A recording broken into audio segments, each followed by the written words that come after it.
देखो मु जदुमणि पाणिग्राही ये ग्राम जड़े ग्रामवासी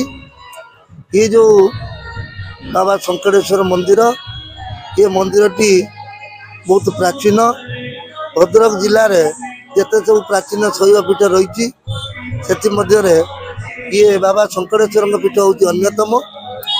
मराठा मान जो उड़ीसार शासन करते से समय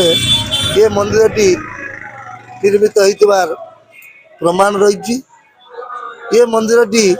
जो जगार आज निर्माण करा जायछि से स्थान टी अतीत एक डीओ थिला जोटा कि विभिन्न प्रकार लता गुल्मर परिपूर्ण थिला इटी गोरु माने चरंती इटी बड़ बड़ बर गछ सब अश्वत्थ गछ बर गछ थिला एवं जो गछरे शंखचिल माने आसिक बहुत संख्यार बसंती लक्ष लक्ष शंखचिल एवं से शंखचिल माने बसिया जुगु ये डीओटी कह जाऊला शंख डीओ एवं कालक्रम जिते देखागला ये गुरु माने चरंती ये गोटे गाई दिने गोटे दुधियाली गाई दिने ये चरुवा समय स्थानीय लोक देखिले जे ता क्षीरटी झरिकी ये माटी उपरे पड़ुची अनेक लोक माटी कुड़िया पड़े ये जो शिवलिंगटी बर्तमान आप देखुं से शिवलिंगटीर आविर्भाव होता एवं ये हूँ पाताल बेदी शिवलिंग बाबा आखंडली मंदिर जो समय ये मंदिर से समय किंवदंती रही ये मंदिर अत्यंत प्राचीन मंदिर एटी